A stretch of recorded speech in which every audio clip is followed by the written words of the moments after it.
আসসালামু আলাইকুম রহমতুল্লাহি বারাকাতু। আমি মুসলিউদ্দিন আখন্দ। আপনার সবাই কিতা খবর? বালা আসুননি? আমি বালা আছি। আজকে আমরা বিনোদন আড্ডাত আমি থাকবো আপনার লগে। আর আমার লগে আছেন জনপ্রিয় তানভীর ভাই। তানভীর ভাই, আপনি কিলা বালা আসুননি? কিতা খবর আপনি? ওই বালা আত্মা বালা আছেন। আমি অনেক ভালো আছি। এরপর লাইন কি বলবো, সিলেটি ভাষা শিখাইয়া দেন। এটুকু যথেষ্ট, আই থিঙ্ক। আচ্ছা ঠিক আছে, ওকে। দর্শক, সময় টেলিভিশনে আজকে আড্ডায় আপনাদের সবাইকে স্বাগত জানাচ্ছি। আমি তানভীর হাসান এবং দেখতে পাচ্ছেন আমার সঙ্গে আজ উপস্থিত আছেন ইসলামিক সঙ্গীত শিল্পী মুসলা। এবং আমি কিন্তু এই মুহূর্তে আছি সিলেটে। আজকে তার সঙ্গে আড্ডা দেবো, কথা বলবো। রিসেন্টলি তার একটা ইসলামিক সঙ্গীত বেশ আলোড়ন তুলেছে এবং শোনা যাচ্ছে যে এই সাম্প্রতিক সময়ে একটা বিগ বাজেটের সঙ্গীত ছিল এই গানটি। তো তার সঙ্গে আড্ডা দেবো, কথা বলবো, সঙ্গে থাকুন। শুরুতেই বলতে চাই, একটা নতুন গান সম্প্রতি বের হয়েছে আপনার ইসলামিক সঙ্গীত, সেটা হচ্ছে হৃদয়ের গহীনে। সেটা দিয়ে শুরু করি। ইনশাআল্লাহ। ইয়েস। গানটা বের হওয়ার পরে সবকিছু মিলে কেমন যাচ্ছে, কেমন দেখছেন? আলহামদুলিল্লাহ, অনেক এক্সাইটমেন্ট কাজ করতেছে। স্পেশালি অনেক মোটিভেটেড আমি এখন আগের চেয়েও। কারণ আমার অডিয়েন্স যারা এটাকে অনেক পজিটিভলি নিয়েছে এবং অনেক সময় অশ্রুসিক্ত হয়ে যায় আমি আমার অডিয়েন্সদের কমেন্টস, তারপর ওদের ভালো লাগা যে এত পরিমাণ কাজ করতেছে আমাকে এই ইন্ডাস্ট্রির জন্য, ইসলামিক ইন্ডাস্ট্রির জন্য অনেক কিছু করার একটা প্রেরণা আমাকে দিচ্ছে এই অডিয়েন্স লেভেল থেকে আসতেছে। সো এক কথার প্রকাশ এটাকে বলা হয়। আমি অনেক খুশি এবং অনেক এক্সাইটেড, অনেক ভালো লাগা কাজ করতেছে এখন। ঠিক আছে, ওকে। আমি জানতে পেরেছিলাম, আমি জানি না এটা সত্য কিনা, যে এই ইসলামিক সঙ্গীতটা হৃদয়ের গহীনে, এটার বাজেট যথাসম্ভব 28 লক্ষ টাকা ছিল। এটা কিন্তু সঠিক তথ্য কিনা? একটা বিষয় হচ্ছে যে এই যে ইসলামিক সঙ্গীত এত বিগ বাজেটের একটা প্রজেক্ট, এই প্ল্যানটা আসলে মাথায় আসলো কিভাবে? Okay, first of all I am a businessman. আর ছোটোবেলা থেকেই একটা স্বপ্ন ছিল যে ইসলামিক সঙ্গীত নিয়ে কাজ করব। আর সময় হয়নি, স্টাডি, তারপর jobs, business, but I think this is the best time and good time, so I choose in this time. এবং আমি যখন চিন্তা করলাম যে মানে ইয়াংদের জন্য, আজকের ইয়াং আগামীকালকের ভবিষ্যৎ আমাদের বাংলাদেশের, তো ওদের জন্য আমি অনেক যখন চিন্তা স্টার্ট করলাম, তখন চিন্তা করলাম সবচেয়ে প্রথম বর্তমান ইলেকট্রনিক্স মিডিয়াটা হচ্ছে অনেক অ্যাক্টিভ এবং অনেক ইম্পর্ট্যান্ট, অনেক গুরুত্বপূর্ণ একটা সেক্টর। সো ওখানে আমি একটা নাশিদ ক্রিয়েট করার জন্য চিন্তা করলাম। তখন আমি চিন্তা করলাম যে এভরিডে যে নাশিদগুলো বের হচ্ছে, কম্পারিজন করতে গিয়ে আমি ওইটা, তখন আমি ডিসাইড করলাম না, আমি একটা ব্যতিক্রমধর্মী একটা নাশিদ প্রেজেন্ট করব যে অ্যাট্রাকটিভ হয় এবং লোকজন ওইটাকে সাদরে পছন্দ করে, অ্যাটলিস্ট শুনে, অ্যাটলিস্ট দেখে, videography, contents, lyrics and everything. So আমি আপনি এটা ভালো করে জানেন যে যখন অ্যাট্রাকটিভ করতে হয় কিছুকে, তো ডেফিনেটলি ওইখানে আপনার ইনভেস্টটাই মেইন ইম্পর্টেন্ট থেমস বা ইম্পর্টেন্ট জিনিসটাই হচ্ছে ওই ইনভেস্টমেন্ট। সো ওই সুবাদে আমি আমার যে ডাইরেক্টর হেজাল হাদি, ওনার সাথে দীর্ঘ সময় এটা নিয়ে, এই প্রজেক্ট নিয়ে কাজ করি এবং আমরা বলি যে এটাকে একটু we need to do something difference, we need to create something attractive for this generation. And প্রতিটা রিকোয়ারমেন্টকে ফুলফিল করতে গিয়ে এই বাজেটটা অটোমেটিকলি চলে আসে এন্ড অফ দ্য ডে। যেই হৃদয়ের গহীনে নিয়ে কথা হচ্ছে, আমরা একটু সেই ইসলামিক সঙ্গীতটা 2 লাইন শুনে আসি নাকি? তারপর না হয় আরো আড্ডা হবে। একটু শোনা যাবে নাকি? Obviously, yes. ঠিক আছে, তাহলে একটু হৃদয়ের গহীনে আমরা একটু প্রথম কলি শুনে আসি আপনার কাছ থেকে। With my great pleasure. হৃদয়ের গহীনে নাম আল্লাহ, লা ইলাহা ইল্লাল্লাহ, মন তরঙ্গে জিকরুল্লাহ, লা ইলাহা ইল্লাল্লাহ। আলহামদুলিল্লাহ, অনেক সুন্দর। তো এই যে আমি বলতে চাচ্ছিলাম যে প্রায় অনেক বিগ বাজেটের ছিল, শুটিং কয়দিন হয়েছে, কোথায় কোথায় হয়েছে, তবে শুটিং এর কিছু গল্প একটু শুনতে চাই।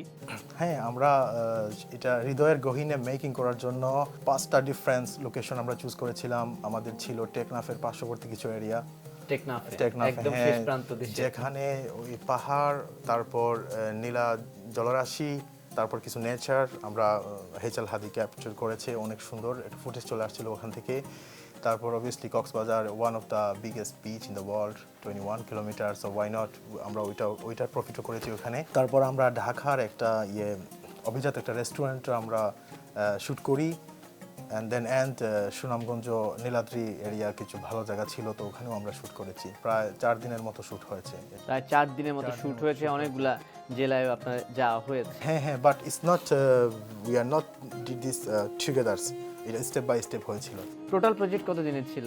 আর total project is been 4 month now. Oh my god, মানে 4 মাস একটা ইসলামিক সঙ্গীতের পেছনে 4 মাস সময় গিয়েছে। হ্যাঁ, 4 মাস মানে সময়। যারা শুনছেন বা দেখছেন, আমি বলবো যে তাদের কাছে এটা অনেক মানে বিশাল একটা চমক এবং তথ্য। প্রথম একটা ইসলামিক সঙ্গীতের প্রিমিয়ারে দেশের সব বড় বড় ইসলামিক সঙ্গীত তারকা এবং কন্টেন্ট ক্রিয়েটর এক হয়েছিল, যেটা কিনা আমার জানা মতে বাংলাদেশে প্রথম ছিল। এটাও তো একটা নতুনত্ব। এই বুদ্ধিটা আপনার মাথায় আসলো কিভাবে? Okay, thanks for asking me this is a very important point here. আমি চাচ্ছিলাম যে যেহেতু বাংলাদেশের অনেক লেজেন্ডারি টাইপের সিঙ্গার, ইসলামিক সঙ্গীত সিঙ্গার আছেন, বড় ভাই আমাদের, যাদের থেকে আমরা অনুপ্রেরণা পেয়েছি, আমার মেন উদ্দেশ্য ছিল সবাইকে নিয়ে কিছু করব। অ্যাকচুয়ালি হৃদয়ের গহীনের ক্রিয়েটিংটা শুধু it's not for just for my self, এটা শুধু আমার জন্য না। এটা আমি চিন্তা করছি, এটা হচ্ছে একটা হৃদয়ের গহীনে, এটা হচ্ছে একটা the way how I can reunite all industry in the same plate. এটাই ছিল আমার মেইন ইচ্ছা, যেটা আল্লাহ রাব্বুল আলামিন পূরণ করেছেন। আমি সবাইকে নিয়ে আসছি এখানে। আমি চেষ্টা করতেছি যে ইনশাআল্লাহ নেক্সটে আমরা যেটা প্রিভিয়াসলি আমি অনেক বলেছি যে নাশিদ অ্যান্ড ইসলামিক সঙ্গীত ইন্ডাস্ট্রি থেকে আমরা একটা অ্যাওয়ার্ড প্রোগ্রামিং করার চেষ্টা করতেছি। Best director, best music composer, best rising star, এদেরকে অনুপ্রাণিত করাটাই হচ্ছে আসলে আমার one of the big project. এবং এটা বাংলাদেশে একদমই নতুন, এটা প্রথমই হবে আমার মনে হয়। টোটালি এটা অনেক নতুন, কারণ আমরা প্রায় দেখতে পাই অনেক ইয়াং ট্যালেন্টরা আসে এখানে, আসার পর ওরা আবার উধাও হয়ে যায়, ওদেরকে আর খুঁজেই পাওয়া যায় না। সো আমি চাই এদেরকে যথাযথ মর্যাদা এবং ওদের ট্যালেন্টকে যথাযথ রেসপেক্ট করে এদেরকে সামনের দিকে এগিয়ে নিয়ে যাওয়া, নেক্সট জেনারেশনকে ক্রিয়েট এখন থেকেই করা। যেটা বলা হয়েছিল প্রিভিয়াসলি যে বিভিন্ন অপসংস্কৃতি লালন করতেছে আমাদের ইয়াংস্টাররা, এখন ওদেরকে pure and purest and the original আমাদের যে লেগেসি যেটা আছে বাংলাদেশিদের, বিশেষ করে আমাদের যে লেগেসি, যদি ওইটা অ্যাপ্লাই করতে পারে ওরা ওদের লাইফে, I thinks we got bright future in Bangladesh. So ওই দিকেই আসলে অ্যাকচুয়ালি আমাদের পথ চলার যে মেইন ডেস্টিনেশন যেটা, ওটা হচ্ছে এটাই অ্যাকচুয়ালি। আমরা দেখি যে সিনেমা প্রিমিয়ার হয়, তারপর হচ্ছে মিউজিক ভিডিও প্রিমিয়ার হয়। এইবার প্রথমেই একটা মিউজিক সঙ্গীত অর্থাৎ ইসলামিক সঙ্গীতে প্রিমিয়ার হয়েছে, যেখানে একেবারে 5 4 3 2 1 দিয়ে কাউন্টডাউন হলো, আতশবাজি ফুটলো, তারপর সেটার অন ইয়ার হলো, সবাই উপভোগ করলো। ইসলামিক সঙ্গীতকেও যে একদম মেইন স্ট্রিমের যে মিউজিক ইন্ডাস্ট্রি আছে তার সঙ্গে পাল্লা দিয়ে প্রকাশ করা যায়, তার একটা কিন্তু উজ্জ্বল দৃষ্টান্ত বা একটা অন্যরকম অভিজ্ঞতা ছিল মনে হয়। অ্যাগেইন আমাদের পথ চলার যে ডেস্টিনেশন যেটা ছিল, ওইটাই ছিল মেইন স্ট্রিমে ইসলামিক ইন্ডাস্ট্রিকে নিয়ে যাওয়া। আর ওইটা নিয়ে যাওয়ার জন্য কিছু আমরা ফলো আপ করেছি, কিছু জিনিসকে আমরা নতুন করে প্রেজেন্টেশন করার চেষ্টা করেছি, যেটা এখনো হয়নি ইসলামিক ইন্ডাস্ট্রিতে, নাশিদ ইন্ডাস্ট্রিতে আই মিন। সো ওইটা হচ্ছে যে আমাদের আগামী পথ চলার জন্য মেইন স্ট্রিমে ইসলামিক সঙ্গীতকে নিয়ে যাওয়ার জন্য যতটুকু করার প্রয়োজন, এটাই চেষ্টা হচ্ছে। এই যে আপনি বলছিলেন যে মেইন স্ট্রিমের দিকে আমরা আগানোর চেষ্টা করছি, আপনি যদি বাংলাদেশের টেলিভিশন চ্যানেল দেখেন, আমার কাছে ব্যক্তিগতভাবে অভিমত যে বাংলাদেশের টেলিভিশন চ্যানেলে মনে হয় ইসলামিক সঙ্গীত বা নাশিদের প্রচারটা খুবই কম। রোজা রমজানের মাস ছাড়া তেমন একটা কিন্তু ইসলামিক সঙ্গীতকে টেলিভিশন পর্দায় দেখতে পাই না। সেক্ষেত্রে টেলিভিশন মিডিয়াতে কাজ করার ইচ্ছা বা আপনারা কোনো কিছু কি নতুনত্ব আনছেন কিনা, সে ধরনের কোনো প্রোগ্রাম বা প্ল্যানিং কি চলছে কিনা? হ্যাঁ, অবশ্যই, ইনশাআল্লাহ যদি আল্লাহ চাহে, তাহলে আমাদের যে নেক্সট ইসলামিক নাশিদটা আসছে, ওইটা সিক্রেট করার কিছু নেই। আমি এবং Abu Ubayda, one of the best Islamic নাশিদ singer in Bangladesh, Abu Ubayda, he is my friend brother, যাই বলেন, ওকে নিয়ে আমার যে নেক্সট যেটা, এটা এই মানে নাশিদটার নাম হচ্ছে আজমি মুসলমান, যেটার মধ্যে আমরা আমাদের মিউজিক ডাইরেক্টর চুজ করতেছি, বাংলাদেশের one of the best music director mainstream থেকে নিয়ে আসার চেষ্টা চলছে। নামটা জানা যাবে নাকি? It's quite secret, Okay, I'll let you know later. exclusive something. হ্যাঁ, Okay. ইনশাআল্লাহ ভেরি সুন আমরা এটাও প্রকাশ্যে বলবো ইনশাআল্লাহ।